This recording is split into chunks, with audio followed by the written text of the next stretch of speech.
Welcome back to Gokul coaching centre. हम लोग science के कुछ स्टेट लेवल के क्वेश्चंस देखेंगे। क्वेश्चन है, श्वेत रुधिर कणिकाओं का मुख्य कार्य क्या है? ठीक है, श्वेत रुधिर कणिकाओं का मुख्य कार्य। तो ऑप्शन ए है हमारा ऑक्सीजन का परिवहन, ऑप्शन बी है शरीर की प्रतिरक्षा, ऑप्शन सी है रक्त का शुद्धिकरण एंड ऑप्शन डी है कार्बन डाइऑक्साइड का परिवहन। ठीक है, तो श्वेत रुधिर कणिकाओं का मुख्य कार्य क्या है? तो इसका ऑप्शन हमारा होगा बी, शरीर की प्रतिरक्षा। ठीक है, तो श्वेत रक्त कणिका यानी डब्ल्यूबीसी का काम क्या है? श्वेत रुधिर कणिकाओं का कार्य शरीर की प्रतिरक्षा है। श्वेत रुधिर कणिकाएं यानी डब्ल्यूबीसी ल्यूकोसाइट शरीर के प्रतिरक्षा तंत्र का निर्माण करती है। ठीक है, श्वेत रक्त कणिकाओं को डब्ल्यूबीसी या ल्यूकोसाइट्स कहते हैं। शरीर के प्रतिरक्षा तंत्र का निर्माण करती है ये शरीर में उपस्थित जीवाणुओं, विषाणुओं तथा कवकों का भक्षण करती है। यदि शरीर में अल्प विकसित अथवा क्षतिग्रस्त डब्ल्यूबीसी का उत्पादन बढ़ जाता है तो यह स्थिति ल्यूकेमिया या कैंसर कहलाती है। ठीक है, आरबीसीज, प्लेटलेट्स तथा अधिकांश डब्ल्यूबीसी का निर्माण अस्थि मज्जा में होता है यानी बोन मैरो में होता है। नेक्स्ट क्वेश्चन है, हृदय में शरीर के अन्य अंगों का शुद्ध रुधिर पहुंचाने वाली रुधिर वाहिनियां हैं। ठीक है, तो क्वेश्चन में क्या पूछा है? हृदय के शरीर के अन्य अंगों तक शुद्ध रुधिर पहुंचाने वाली रुधिर वाहिनियां हैं। ऑप्शन ए है हमारा धमनी, ऑप्शन बी है हमारा शिराएं, ऑप्शन सी है पल्मोनरी महाधमनी और ऑप्शन डी है शिरिकाएं। ठीक है, तो इसका ऑप्शन हमारा ए सही होगा, धमनियां। धमनियां क्या करती है? हृदय से शरीर के अन्य भागों तक शुद्ध रक्त पहुंचाती हैं।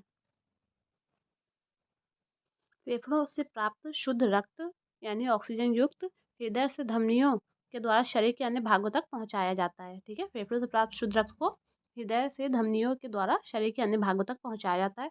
इसके विपरीत विभिन्न अंगों से प्राप्त अशुद्ध रक्त यानी कि पहले शुद्ध रक्त पहुंचाया जाता है और वहां से जो अशुद्ध रक्त होता है उनको शिराओं के द्वारा हृदय तक पहुंचाया जाता है। ठीक है, पल्मोनरी महाधमनी एकमात्र धमनी है जो अशुद्ध रक्त का परिवहन करती है।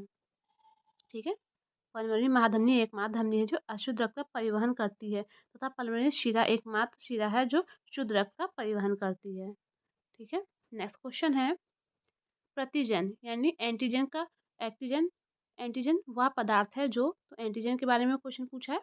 तो ऑप्शन ए है हमारा हानिकारक जीवाणुओं को नष्ट करता है, विषाक्त के उपचार के लिए प्रयुक्त होता है, या ऑप्शन सी है शरीर के ताप को कम करता है, एंड ऑप्शन डी है प्रतिरक्षी के निर्माण को उत्प्रेरित करता है। ठीक है, तो इसका ऑप्शन हमारा डी सही होगा, प्रतिरक्षी के निर्माण को उत्प्रेरित करता है। प्रतिजन या एंटीजन वे पदार्थ हैं जो प्रतिरक्षा तंत्र को प्रतिरक्षियों के निर्माण के लिए उत्प्रेरित करते हैं।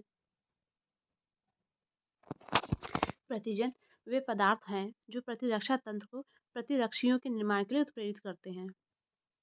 प्रतिजन सामान्यतः प्रोटीन होते हैं परंतु ये लिपिड, कार्बोहाइड्रेट अथवा न्यूक्लिक अम्ल भी हो सकते हैं।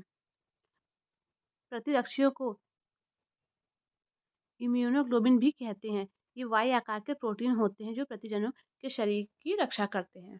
ठीक, नेक्स्ट क्वेश्चन है, रक्त समूह ए बी में उपस्थित प्रतिरक्षी हैं। तो इसमें चार ऑप्शन दिए हुए हैं। पहला है प्रतिरक्षी ए, प्रतिरक्षी बी, प्रतिरक्षी ए तथा बी, और ऑप्शन डी है प्रतिरक्षी कोई प्रतिरक्षी नहीं। ठीक है, तो इसमें ऑप्शन हमारा डी सही होगा, कोई प्रतिरक्षी नहीं। ठीक है, तो डी ऑप्शन हमारा सही होगा, रक्त समूह ए बी में उपस्थित प्रतिरक्षी, तो इसमें कोई भी प्रतिरक्षी नहीं है। रक्त समूह ए बी में कोई प्रतिरक्षी नहीं पाया जाता है जबकि ए तथा बी प्रतिजन पाए जाते हैं। ठीक है, रक्त समूह ए बी में कोई प्रतिरक्षी यानी एंटीबॉडीज नहीं पाया जाता है जबकि ए तथा बी प्रतिजन पाए जाते हैं। इसलिए रक्त समूह ए बी वाले व्यक्ति सार्वभौमिक प्राप्तकर्ता होते हैं। इसके विपरीत रक्त समूह ओ में कोई प्रतिजन नहीं पाया जाता परंतु ए बी प्रतिरक्षी पाए जाते हैं, इसलिए वो सार्वभौमिक दाता होते हैं। ठीक है, नेक्स्ट क्वेश्चन है, निम्नलिखित में से कौन सा तंत्रिका तंत्र का कार्य है? ऑप्शन ए है हमारा ऐच्छिक क्रियाओं का नियंत्रण, ऑप्शन बी है सोचना या समझना, ऑप्शन सी है हृदय गति का नियंत्रण, या ऑप्शन डी है उपयुक्त सभी। ठीक है, तो इसका ऑप्शन हमारा डी सही होगा, डी सही होगा क्योंकि इसमें सभी क्रियाएं होती हैं। तंत्रिका तंत्र का काम ये सभी होते हैं। जैसे पहला, ऐच्छिक क्रियाओं का नियंत्रण करना भी तंत्रिका तंत्र का कार्य है। सोचना, समझना, हृदय का गति का नियंत्रण करना, ये सभी क्या है, तंत्रिका तंत्र के कार्य हैं। तंत्रिका तंत्र तंत्रिकाओं, तंत्रिका कोशिकाओं में रज्जु एवं मस्तिष्क जैसे संवेदी अंगों से मिलकर बना होता है। ठीक है। तंत्रिका तंत्र तंत्रिकाओं, तंत्रिका कोशिकाओं में रज्जु एवं मस्तिष्क जैसे संवेदी अंगों से मिलकर बना होता है। यह तंत्र सोचने समझने, किसी वस्तु या घटना को याद रखने, बाह्य वातावरण के प्रति प्रतिक्रिया करने, हृदय की गति को नियंत्रित करने, शरीर के संतुलन को बनाए रखने तथा ऐच्छिक क्रियाओं के नियंत्रण का कार्य करता है। ठीक है। तो ये सभी कार्य किसके, तंत्रिका तंत्र द्वारा नियंत्रित होते हैं। नेक्स्ट क्वेश्चन है, तंत्रिका तंत्र की मूल इकाई है। ठीक है। तो इसकी मूल इकाई क्या है? ऑप्शन ए है हमारा तंत्रिका कोशिका, ऑप्शन बी है तंत्रिकाक्ष, ऑप्शन सी है मस्तिष्क एंड ऑप्शन डी है मेरुरज्जु। ठीक है। तो इसका ऑप्शन हमारा होगा तंत्रिका कोशिका। तंत्रिका तंत्र की मूल इकाई है तंत्रिका कोशिका। ठीक है। तंत्रिका कोशिका मानव तंत्रिका तंत्र की मूल रचनात्मक और कार्यात्मक इकाई है। ठीक है। तंत्रिका कोशिका या न्यूरॉन भी कहते हैं। ठीक। तो न्यूरॉन या तंत्रिका कोशिका मानव तंत्रिका तंत्र की मूल रचनात्मक व कार्यात्मक इकाई है। यह शरीर की सबसे बड़ी तथा जटिल कोशिका है। तंत्रिका कोशिका मुख्यतः 3 प्रकार की होती हैं। संवेदी, सेंसरी, ठीक है, मध्यस्थ या इंटर तथा चालक मोटर तंत्रिका कोशिकाएं। नेक्स्ट क्वेश्चन है, मानव मस्तिष्क शरीर की किस क्रिया के लिए उत्तरदायी है? ठीक है। मानव मस्तिष्क शरीर की किस क्रिया के लिए उत्तरदायी है? ऑप्शन ए है भूख प्यास का अनुभव, ऑप्शन बी है गंध दुर्गंध का अनुभव, ऑप्शन सी है तापमान नियंत्रण, ऑप्शन डी है उपयुक्त सभी। तो जितनी भी क्रियाएं दी हुई हैं सभी के लिए मानव मस्तिष्क उत्तरदायी है। तो इसका ऑप्शन हमारा डी सही होगा, उपयुक्त सभी। ठीक है। ये भी आंसर सही है, ये भी सही है और ये भी सही है। भूख प्यास का भी अनुभव कराती है, गंध दुर्गंध का भी और तापमान नियंत्रण का भी। ठीक है। तो मानव मस्तिष्क शरीर का केंद्रीय सूचना एवं तंत्रिका अंग है। यह मुख्यतः अग्र मस्तिष्क, मध्य मस्तिष्क तथा पश्चिम मस्तिष्क में विभाजित होता है। ठीक है। मस्तिष्क हमारा कितने 3 भागों में विभाजित होता है, अग्र मस्तिष्क, पश्चिम मस्तिष्क और मध्य मस्तिष्क। ये सभी भाग भिन्न भिन्न शारीरिक क्रियाओं के लिए उत्तरदायी होते हैं। ठीक है। तीनों भाग ना अलग अलग क्रियाओं के लिए उत्तरदायी, यानी भिन्न भिन्न शारीरिक क्रियाओं के लिए उत्तरदायी होते हैं। जैसे भूख प्यास, गंध दुर्गंध व पीड़ा का अनुभव, शरीर के ताप का नियंत्रण, संवेदी सूचनाओं, ठंड गर्म स्पर्श का प्रसंस्करण, ऐच्छिक क्रियाओं का समन्वय, स्मृति संग्रह एवं सूचना पुनः प्राप्ति आदि। ठीक है। नेक्स्ट क्वेश्चन है, मेरुरज्जु या स्पाइनल कॉर्ड में कितनी जोड़ी तंत्रिकाएं निकलती हैं? ठीक है। तो ऑप्शन ए है हमारा 13 जोड़ी, ऑप्शन बी है 33, ऑप्शन सी है 31 एंड ऑप्शन डी है 12। ठीक है। तो स्पाइनल कॉर्ड या मेरुरज्जु में कितनी जोड़ी तंत्रिकाएं निकलती है? तो इसका ऑप्शन सी सही होगा, 31 जोड़ी तंत्रिकाएं निकलती हैं। मानव शरीर में मेरुरज्जु से 31 जोड़ी कुल यानी 62 तंत्रिकाएं या नर्व निकलती हैं, जिन्हें मेरु तंत्रिकाएं या स्पाइनल नर्व कहते हैं। ये तंत्रिकाएं मेरुरज्जु को परिधीय अंगों, हाथ पैर की पेशियों, त्वचा की ग्रंथियों, ग्रैन्युल आदि से जोड़ती है। ठीक है। नेक्स्ट क्वेश्चन है, शरीर की प्रतिवर्ती क्रियाओं का नियंत्रण केंद्र है। ऑप्शन ए है हमारा प्रमस्तिष्क, ठीक है, ऑप्शन बी है अनुमस्तिष्क, ऑप्शन सी है मेरुरज्जु एंड ऑप्शन डी है तंत्रिका कोशिकाएं। ठीक है। तो शरीर की प्रतिवर्ती क्रियाओं का नियंत्रण केंद्र कौन है? मेरुरज्जु। ठीक है। ऑप्शन सी हमारा सही होगा, शरीर की प्रतिवर्ती क्रियाओं का नियंत्रण के मेरुरज्जु है। ठीक है। बाह्य वातावरण की किसी क्रिया के विपरीत मानव शरीर द्वारा की गई त्वरित प्रतिक्रिया प्रतिवर्ती क्रिया कहलाती है। ठीक है। मेरुरज्जु प्रतिवर्ती क्रियाओं का नियंत्रण केंद्र है, जो उद्दीपनों को ग्रहण कर उपयुक्त प्रतिक्रिया देता है। ठीक है। प्रतिवर्ती क्रिया में संवेदी अंग, मेरुरज्जु व चालक तंत्रिका कोशिकाएं शामिल होती हैं। ठीक है। प्रतिवर्ती क्रिया में कौन कौन सी संवेदी अंग, मेरुरज्जु व चालक तंत्रिका कोशिकाएं शामिल होती हैं। नेक्स्ट क्वेश्चन है, हार्मोन अथवा एंजाइम का स्त्राव करने वाले अंग कहलाते हैं। ऑप्शन ए है ग्रंथि, ऑप्शन बी है संवेदी अंग, ऑप्शन सी है प्रजनन अंग एंड ऑप्शन डी है पाचन अंग। ठीक है। तो इसका ऑप्शन हमारा ए सही होगा, ग्रंथि। ठीक है। हार्मोन अथवा एंजाइम का स्त्राव करने वाले अंग कहलाते हैं ग्रंथि। शरीर के वे अंग जो हार्मोन अथवा एंजाइम का स्त्राव करते हैं ग्रंथि कहलाते हैं। ग्रंथियां 3 प्रकार की होती हैं, बाह्यस्रावी ग्रंथि, अंतःस्रावी ग्रंथि तथा मिश्रित ग्रंथि। बाह्यस्रावी ग्रंथियाँ, ठीक है, बाह्यस्रावी ग्रंथियाँ त्वचा या पाचन ग्रंथियाँ एंजाइम का स्राव करती हैं। अंतःस्रावी ग्रंथियाँ अंतःस्रावी ग्रंथियाँ पीयूष ग्रंथि, ठीक है, हार्मोन का स्राव करती हैं। जबकि मिश्रित ग्रंथियाँ यानी कि अग्नाशय हार्मोन यानी दोनों का स्राव करती है, ठीक है। तो बाह्यस्रावी ग्रंथियाँ क्या है? त्वचा और पाचन ग्रंथियाँ, ये किसका स्राव करती हैं? एंजाइम का स्राव करती हैं। अतः अंतःस्रावी ग्रंथियाँ पीयूष ग्रंथि है जो हार्मोन का स्राव करती है, जबकि मिश्रित ग्रंथियाँ अग्नाशय या एंजाइम और हार्मोन दोनों का स्राव करती हैं, ठीक है। नेक्स्ट क्वेश्चन है, मानव शरीर की सबसे छोटी ग्रंथि कौन सी है? ऑप्शन ए है हमारा थायराइड, ऑप्शन बी है अग्नाशय, ऑप्शन सी है पीयूष, ऑप्शन डी है अंडाशय, ठीक है। तो इसका ऑप्शन हमारा सी सही होगा, पीयूष ग्रंथि। पीयूष ग्रंथि हमारे शरीर की सबसे छोटी ग्रंथि है। पीयूष ग्रंथि मानव शरीर की सबसे छोटी ग्रंथि है जो मनुष्य के मस्तिष्क में स्थित होती है। यह ग्रंथि ऑक्सीटोसिन, वैसोप्रोपिन, ठीक है, यह ग्रंथि क्या करती है? ऑक्सीटोसिन, वैसोप्रोपिन, सोमैटोट्रोपिन यानी वृद्धि हार्मोन, थायराइड प्रेरक हार्मोन आदि का स्राव करती है, ठीक है। यह स्वयं एक ग्रंथि होने के साथ साथ या अन्य ग्रंथियों के स्राव को भी नियंत्रित करती है, इसलिए इसे मास्टर ग्रंथि भी कहते हैं, ठीक है। पीयूष ग्रंथि को क्या कहते हैं? पीयूष ग्रंथि को मास्टर ग्रंथि भी कहते हैं, ठीक है। यह क्या करती है? वृद्धि हार्मोन को स्रावित करती है। नेक्स्ट क्वेश्चन है, आयोडीन युक्त हार्मोन। ऑप्शन ए है हमारा इंसुलिन, ऑप्शन बी है थायरॉक्सिन, ऑप्शन डी है एड्रेनलिन और ऑप्शन डी है टेस्टोस्टेरोन, ठीक है। तो इसका ऑप्शन हमारा बी सही होगा। आयोडीन क्या है? कौन सा हार्मोन है? थायरॉक्सिन, ठीक है। थायरॉक्सिन सबसे बड़ी अंतःस्रावी ग्रंथि है जो श्वास नली के समीप स्थित होती है। यह ग्रंथि आयोडीन युक्त थायरॉक्सिन हार्मोन का स्राव करती है।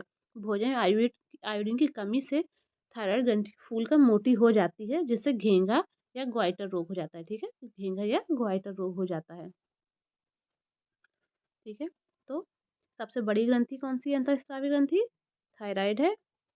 और सबसे, ठीक है, सबसे बड़ी अंतःस्रावी ग्रंथि है हमारी थायरॉक्सिन, ठीक। और सबसे छोटी अंतःस्रावी ग्रंथि है हमारी पीयूष ग्रंथि। नेक्स्ट क्वेश्चन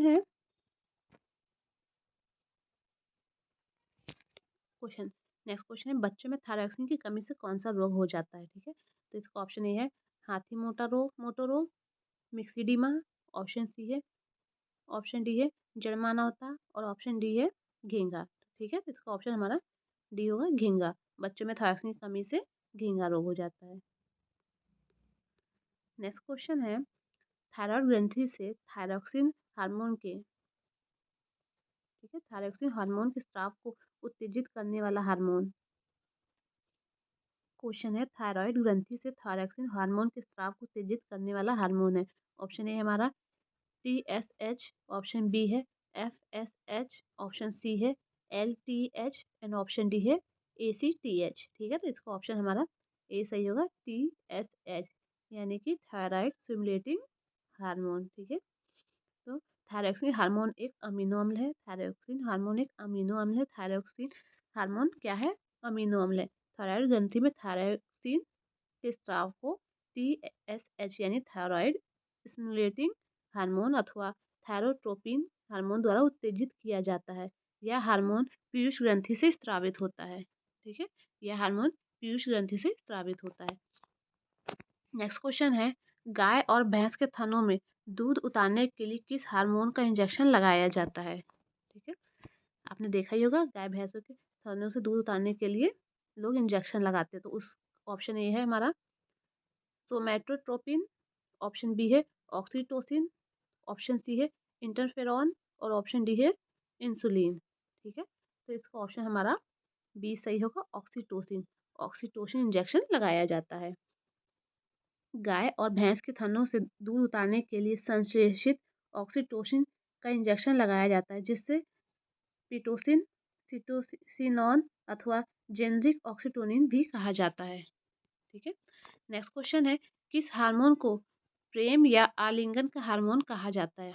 ऑप्शन ए है हमारा केराटिन, ऑप्शन डी बी है मेलाटोनिन, ऑप्शन सी है इंसुलिन एंड ऑप्शन डी है ऑक्सीटोसिन, ठीक है। तो इसका आंसर होगा ऑक्सीटोसिन।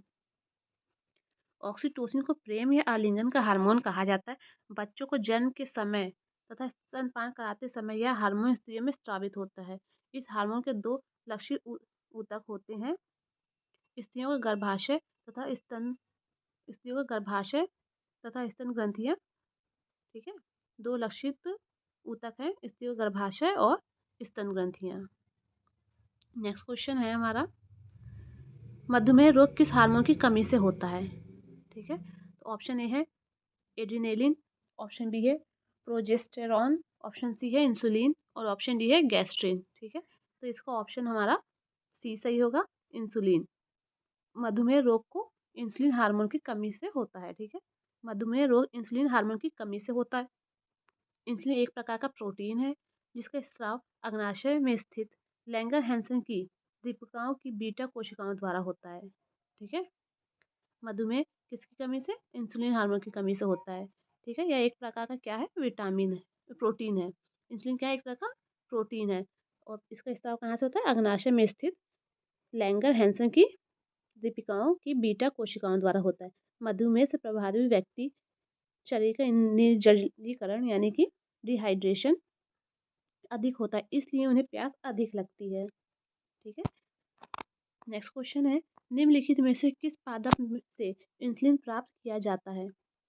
ऑप्शन है अदरक के प्रकंद से, ऑप्शन बी है डहेलिया की जड़ों से, ऑप्शन सी है आलू के कंद से और ऑप्शन डी है नीम की छाल से। ठीक है, तो इसका ऑप्शन हमारा बी सही होगा, डहेलियों की जड़ों से।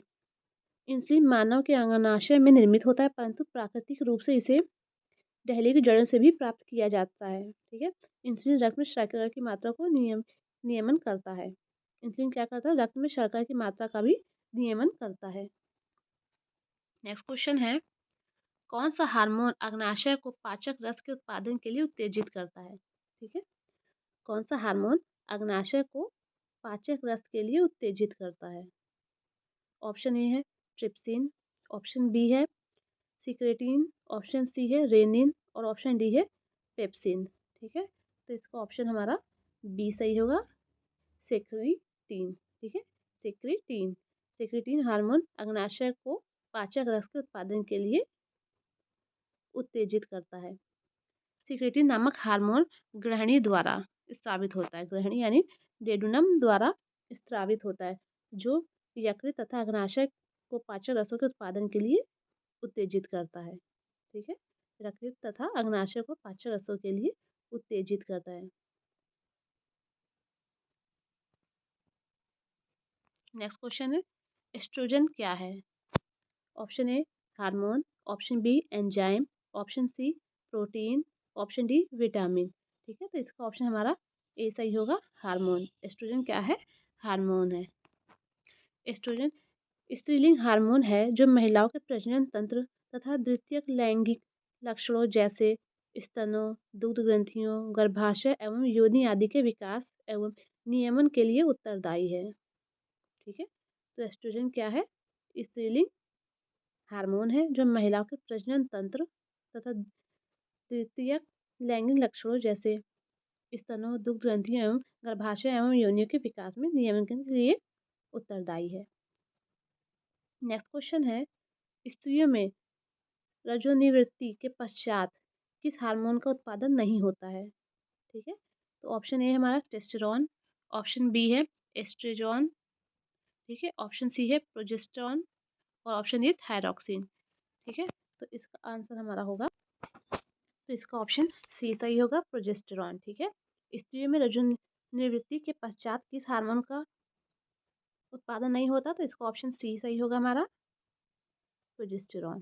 ठीक, नेक्स्ट क्वेश्चन है, कौन सा हार्मोन लड़ो या उड़ो हार्मोन कहलाता है?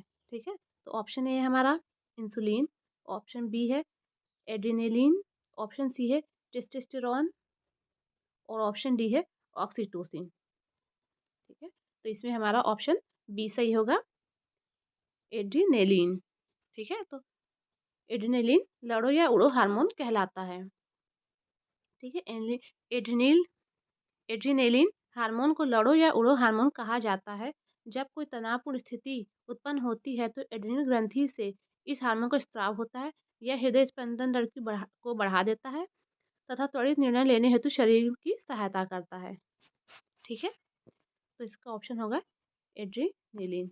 नेक्स्ट क्वेश्चन है, जीवों में प्रजनन के विषय में असत्य कथन की पहचान कीजिए। ठीक है, तो इसमें 4 कथन दिए हुए हैं, इसमें 4 में से कोई एक कथन असत्य है, उसकी पहचान करना है। तो ऑप्शन ए है हमारा, प्रजनन के माध्यम से जीव अपने समान जीवों को जन्म देते हैं, तो ये सही आंसर है।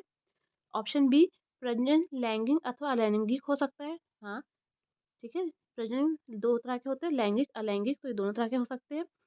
और ऑप्शन सी है, विखंडन तथा बीजाणु निर्माण कशेरुकी जीवों में प्रजनन संबंधी क्रियाएं हैं, तो ये ऑप्शन हमारा गलत है। ठीक है, तो ये असत्य कथन है। और लास्ट ऑप्शन है, सभी कशेरुकी जीवों में लैंगिक जनन होता है। ठीक है, तो ये हमारा सही है। तो ऑप्शन सी हमारा असत्य होगा। विखंडन तथा बीजाणु निर्माण निम्न पादपों में अलैंगिक जनन से संबंधित विधियां हैं। ठीक है, अलैंगिक जनन से संबंधित विधियां हैं। मानव सहित सभी कशेरुकी जीवों में लैंगिक जनन होता है। ठीक है, मानव सहित सभी कशेरुकी जीवों में लैंगिक जनन होता है। इसमें विपरीत लिंग वाले जीवों के युग्मों के निषेचन से नए जीवों का जन्म होता है।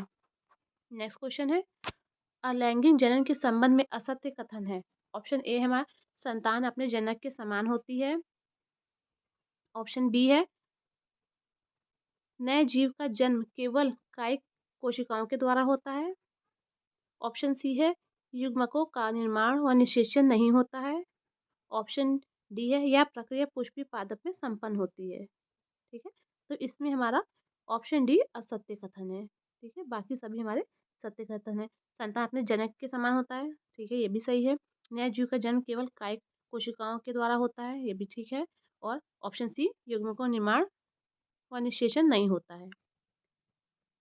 पुष्पीय पादपों में पुमंग या जायांग नामक प्रजनन अंग पाए जाते हैं, इसलिए इनमें नए पादपों का जन्म लैंगिक जनन के माध्यम से होता है। ठीक है, तो पुष्पीय पादपों में पुमंग व जायांग नामक प्रजनन पाए जाते हैं, इसलिए इनमें नए पादपों का जन्म लैंगिक जनन के माध्यम से होता है।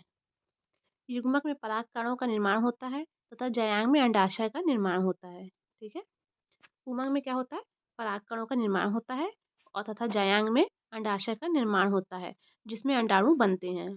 परागकोश से पराग कणों का वर्तिकाग्र में पहुंचना परागकण कहलाता है।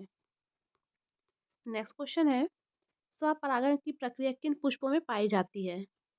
ऑप्शन ए है, एक लिंगी पुष्पों में। ऑप्शन बी है, द्विलिंगी पुष्पों में। ऑप्शन सी है, अनावृत्ति बीज पादपों में। और ऑप्शन डी है, एक लिंगी व द्विलिंगी पुष्पों में। ठीक है, तो इसका ऑप्शन हमारा होगा बी, द्विलिंगी पुष्पों में। ठीक है, स्वपरागण की प्रक्रिया द्विलिंगी पुष्पों में पाई जाती है।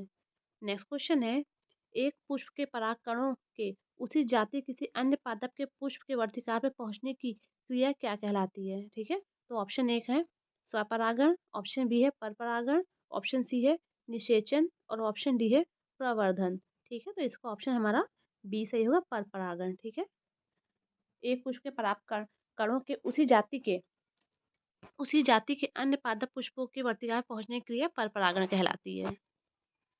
ठीक है, पर परागण के लिए किसी न किसी माध्यम की आवश्यकता होती है, जैसे वायु, कीट, पक्षी आदि की। नेक्स्ट क्वेश्चन है, कृत्रिम कायिक प्रवर्धन की प्रमुख विधियां हैं। ऑप्शन ए है कटान, ऑप्शन बी है कलम, ऑप्शन सी है पर्तीकरण और ऑप्शन डी है उपयुक्त सभी। ठीक है, तो इसमें हमारा ऑप्शन डी होगा, उपयुक्त सभी। ठीक है, कृत्रिम कायिक प्रवर्धन की प्रमुख विधियां कटान भी हो सकती हैं, कलम भी और पर्तीकरण भी।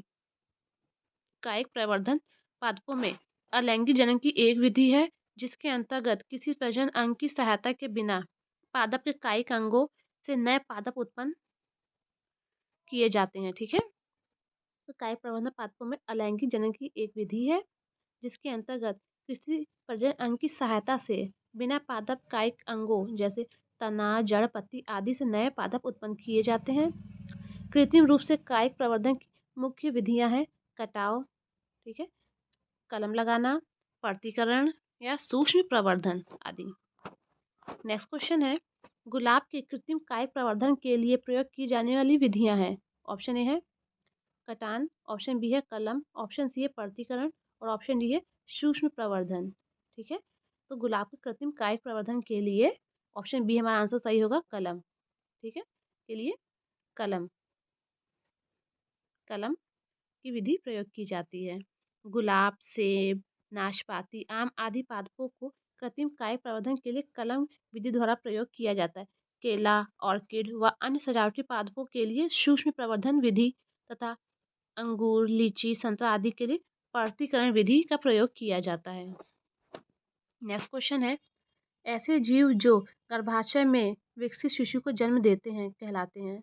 ऑप्शन ए है जरायुज, ऑप्शन बी है अंडज, ऑप्शन सी है एकलिंगी, ऑप्शन डी है द्विलिंगी। ठीक है, तो ऐसे जीव जो गर्भाशय में विकसित शिशु को जन्म देते हैं जरायुज कहलाते हैं। क्या कहलाते हैं? ऑप्शन ए जरायुज कहलाते हैं। ऐसे जीव जो गर्भाशय में विकसित शिशुओं को जन्म देते हैं जरायुज कहलाते हैं, जैसे मानव।